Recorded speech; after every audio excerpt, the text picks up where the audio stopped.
sphere, then you have a great one-night stand. A great but a one-night stand. If you also have etheric, you may have someone that, haven't you met people that you are very good? I am a man, I meet a woman, we are so close together, so matching in our ideas, in our ideology, but she doesn't attract me as a woman. Not necessarily because she is ugly, but because we don't have any etheric attraction or physical attraction. So we may have independency, to have a sexual and etheric attraction with someone, but not to have an intellectual attraction. You say, she's such a bitch, but sexually she's making me hot. Or you may say, we go so good along together as friends, but I can't think of her sexually. The more levels we match to, the more close we come together. The less levels we have a match, the less we apart. If we suppress by the intellectual mind our organism, our existence, to have an affair, although we don't want to, in the cases that I have told you, the wife that is suppressed by the husband, or the husband who is suppressed by his wife for social reasons, for any kind of reasons, then we also have pathology. So, people come together and they come apart. It's a natural thing according to the law of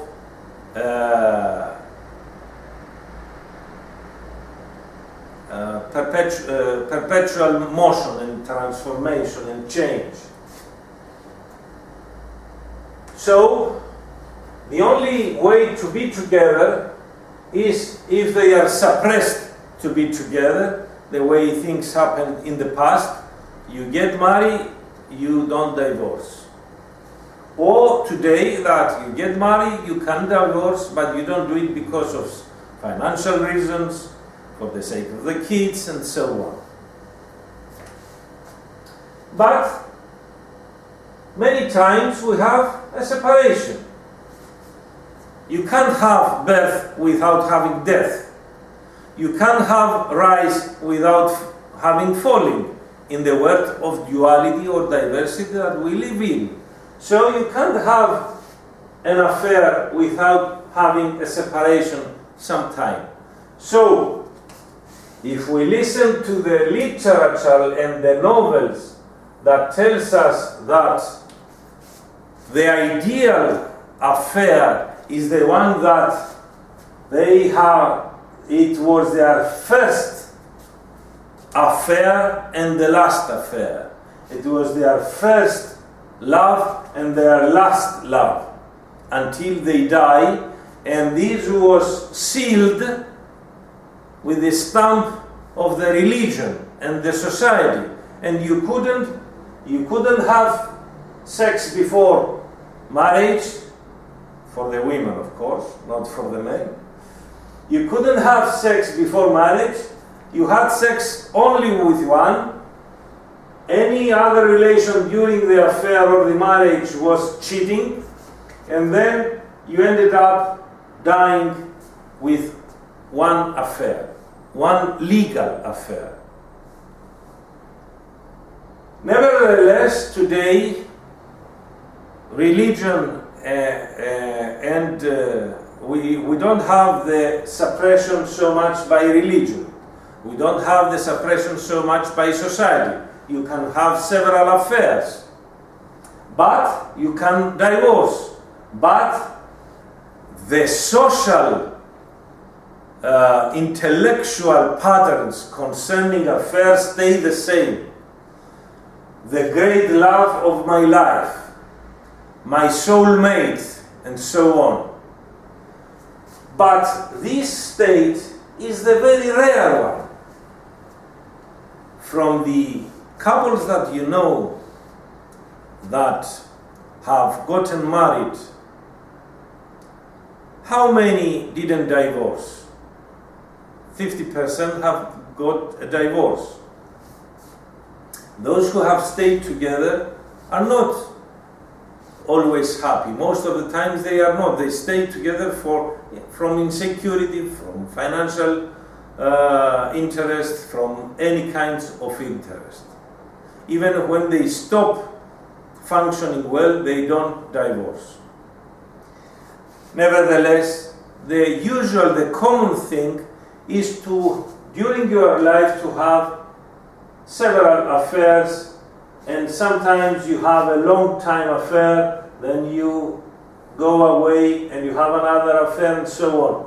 So this selection that is so praised in novels of the one soulmate from the beginning to the end is a very rare and not easily naturally happening. It's not unnatural, it happens, but it is rare. So the problem arises if we leave things take the course of life, then people will get together and they will get away whenever it is time to do, or they will never get away. If we impose human social rules that interfere with the course of life, then we have problems. Such interferences were the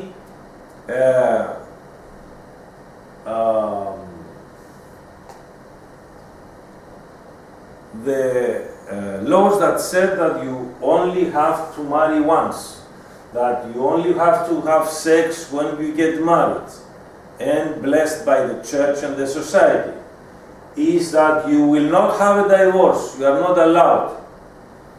Or if you have a divorce, you will pay a fine, and the lawyers, and so on, and trouble yourself for years. You have to be together although you don't have love, and so on. Or you have love, you are doomed, you match, but your parents don't leave you be together, Romeo and Juliet. All these social and religious and philosophical and other interferences to sexuality and affairs have created too much pathology. Most of the so-called abnormalities in the sexual sphere have to do with the suppression of the sexual desire and instinct and function from the puritanism of our societies.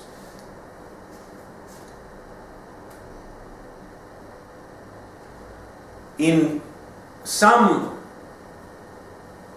tribes, primitives, let's say primitive tribes, isolated tribes, the Trobriands, for example, that were studied anthropologically about 200 years ago, they found out that in that societies that there was no suppression of the sensual desire and function and instinct by the society, by the tribe. There was no masturbation. At least it was at the beginning a little bit, but when the teenagers had the chance to have a normal relation with the other sex, why masturbate? There was no masturbation, there was no homosexual relations between men, and they didn't have sadomasochistic conditions. They didn't have abnormalities of any kind. But in our societies, in most of the societies of today, we've got suppression of the sexual intercourse, or we've got another kind of suppression of too much freedom, all kinds of things. It is abnormal for a teenager to have desire for sex and to suppress it for the sake of her religion or of the ethics that their parents have taught her.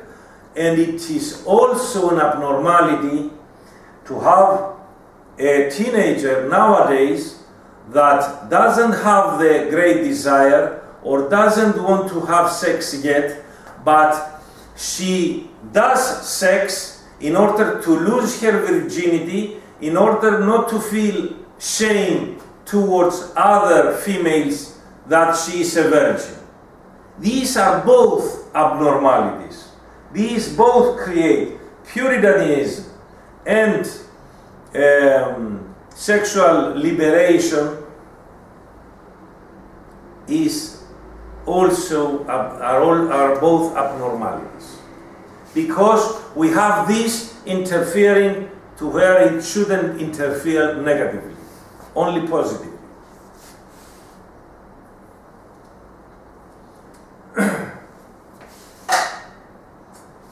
So, one thing is to let life, the course of life, and our differences in miasmatic and constitutional influences, and our different, the different change of our course. You may have a very good relation that can last 2 nights, or 2 months, or 2 years, or 20 years. It depends on the case. As long as it is functional and working and pleases both, it's a good relation. When it stops being like that, there should be a normal separation. But we don't let ourselves separate, and we consider separation as something very negative. So we have love disappointments. You need two to have a relation. If you have only one, then it's not a relation. So if I love someone but he doesn't love me, then why should I be disappointed? Only if I am under the influence of the Ignatia or the Natrum Muriaticum constitution, and I believe in eternal love and then in the one life relation, then I have love disappointment. Only if I am if I am under the influence of the Medorinum constitution, I don't want to have a commitment, although I have a functional relation, because I don't want to be attached. I only want one night stands or a free relation.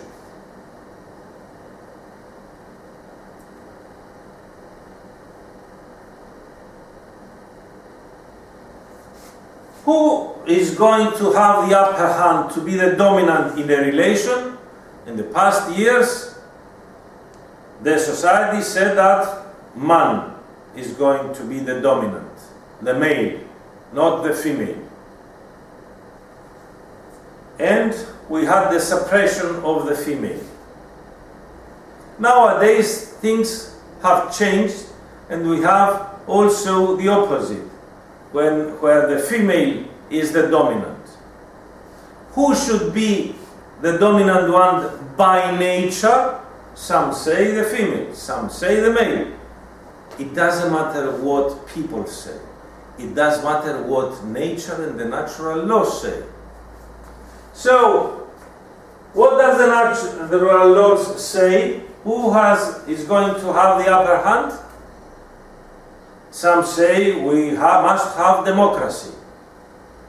But in democracy, if you are going to vote, you have to have 3 votes in order to say that the majority is the 2 votes and the one is the minority. And again, in democracy, that doesn't mean that the majority suppresses the minority and thus takes all the decisions. So we are in a dead end, only if we think in a human way, only if we think materialistically. But if we think according to the holistic thinking, then we have natural answers. So, what is the answer? The answer is that you have two people, but they are different individuals. And there are certain fields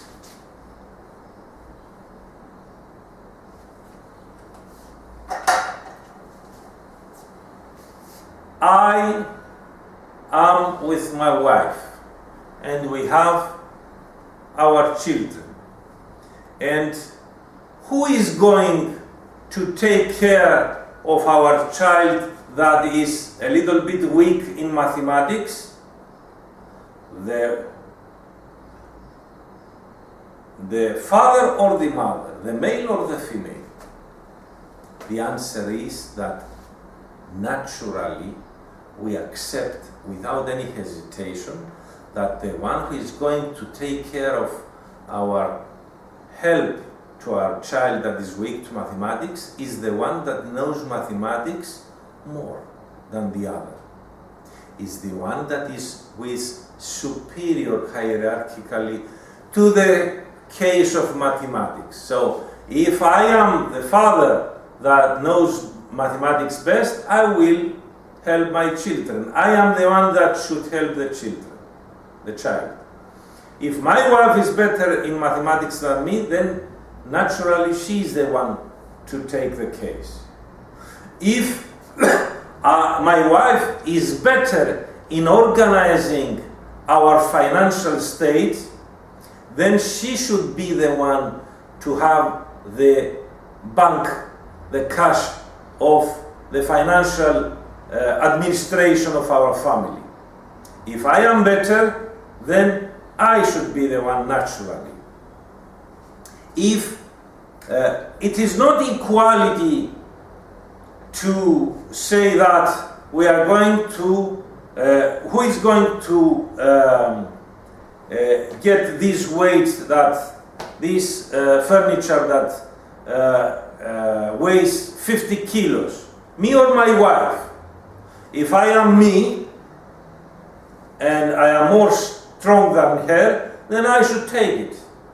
Or we should both take it, but I should take the more load, the more weight. If she is more strong than me, I am like this, I'm a man, but I am like this, but she is like that, then she will have the, she must lift the weight. To say that we should lift both the same weight is not equality. We are not the same. So if we are not the same in many fields, we should not be equal in the sense of doing the same thing. Because it is not equality. If I am so little, in the same way we should say to our children that are very little, are 4 or 5 years old, to do the same housekeeping that we do. They can't do it. It's too much for them. So we should change equality in this sense with love, with serving one another, with accepting our differences, and love is the solution. And if love is not the solution, if there is not love, the following of the law of hierarchy is the solution. So, if we are positive and if we have positive feelings towards us, and if we are not so egoistic, we will accept that the other person in our relation is better than me in this field, and so I should listen to him. Maybe things will change and tomorrow I will be the better. So if I am better, I have the responsibility to have the decision on that field. So, if we have egoism and both want to be dominant, we will never be able to have a good relation. I read in the papers about a couple in Britain that before marriage they were so disappointed for their previous marriages that they said we will go to a lawyer and have a contract, and they have built a contract of 315 rules that before we get married we have 350 rules that regulate all matters in the financial state, in the sexual state, conditions, and so on. And they believed that by putting clear law rules, 315 rules, they would have a happily ever after marriage. They got a divorce in a couple of months. An affair is not a contract, although the state sees it a contract. The religion most of the times sees it as a contract. We are not companies, financial companies. We are two souls, different souls. We are two multi-level beings, two humans. So, only if we live life, take its course, only then we are going to have a healthy and happy relations, as long as they exist. So the answer, who has the upper hand, who is the dominant, is that if we have love in us, between us, then we accept the fields that the other is more hierarchically upper than us, higher than us, and we accept that he is going to lead to that field. And it is so wise if I see that my wife is higher concerning all fields or most fields, and especially in the field of the psychological evolution, to follow her. In the same way that we follow a spiritual teacher and listen to him, and this helps us. And it is wise from the one that is higher not to suppress the other that is lower. In the same way that angels and God serves the others, while dictators order others and suppress others. Only then we have a functioning and working and happy relation. That's the natural answer to what about a relation. And the same thing goes to the family. We have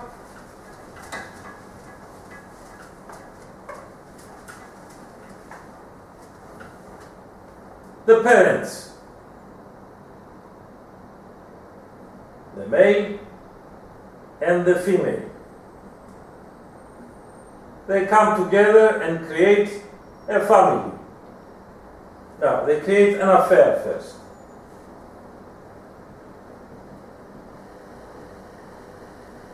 They are together. And at some time,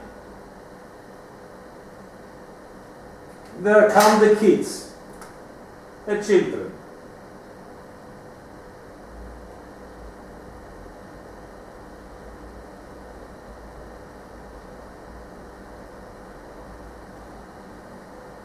And we have the family.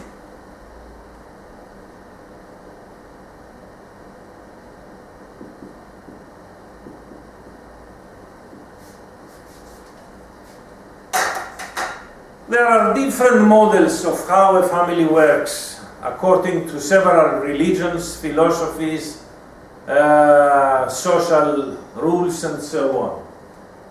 But in the same way that the affair, as we have talked before, should take its course according to the paths of life, the course of life, and according to the natural laws and the universal laws, in the same way the family should take the same course. Any unnatural, human, social, religious, political, philosophical interference that is against the universal laws will spoil the family, will make it not working, not functioning, not happy. So, in the same way that we said that the one that is naturally, physically higher in some fields should take the decisions in the affair, it's the same in the family. And as long as love exists, it brings things together, because love spoils the ego. The more egoistic are the participants in an affair or in a family, the more problems we have. The less egoistic they are, the more love exists, the more positive they are, the better family they do. So we have to take any interference that are different from universal laws, and we have to have love. Without love, there is nothing.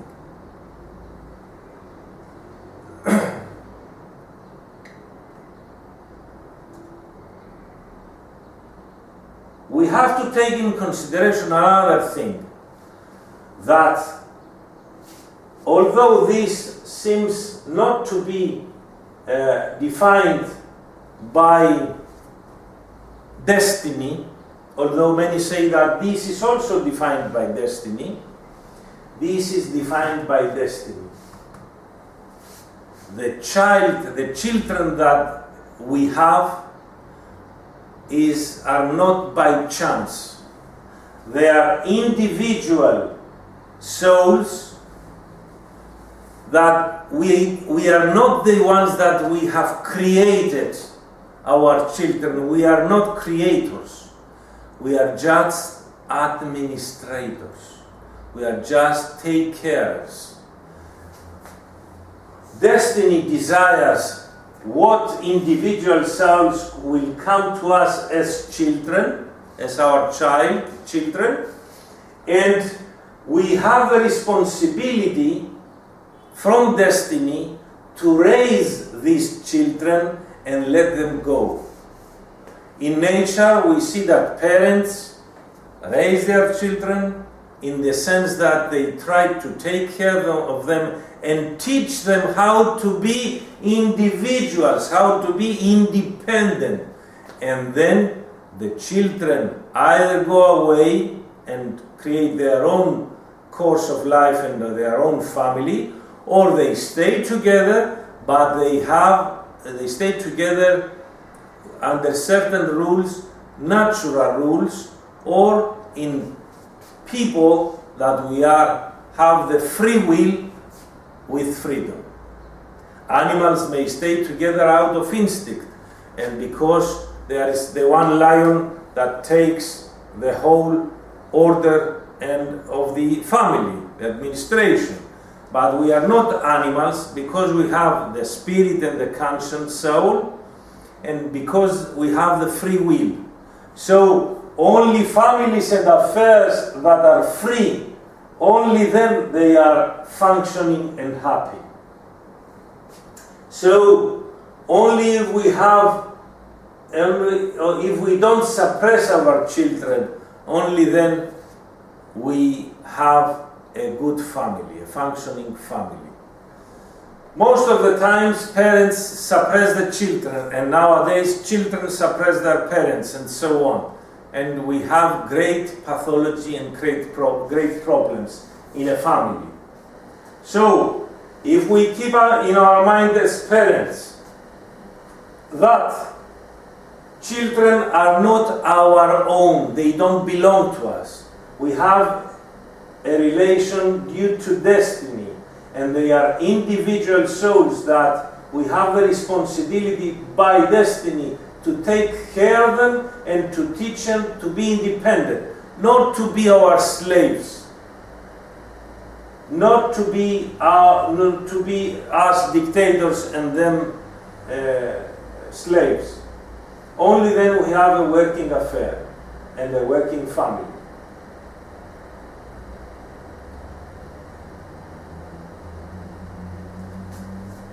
Why is this important?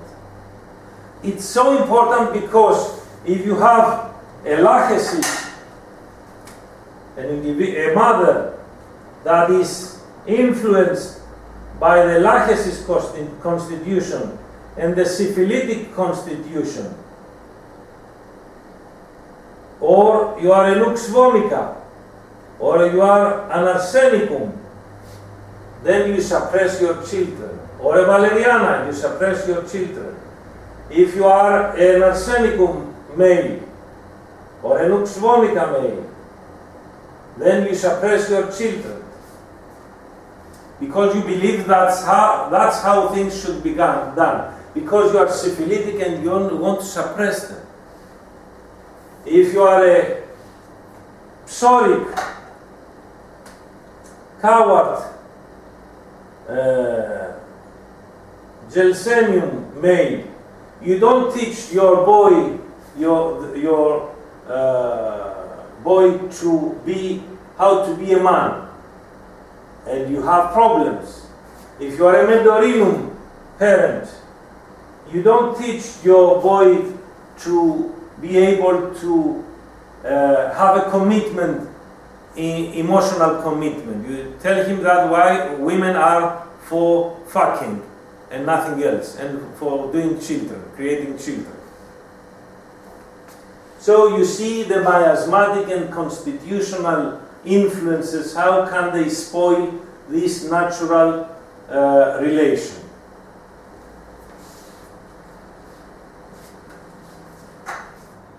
We have said much, but it was necessary to talk about what is normal in sexuality, affairs, and family. And I have given some examples of the constitutional and miasmatic pathology characteristics of certain constitutions and miasmatic influences. I will not go further for the present. This is part one of this lesson. We will continue in the next lesson with specific constitutional and miasmatic characteristics concerning sexuality, affair, and family. Thank you.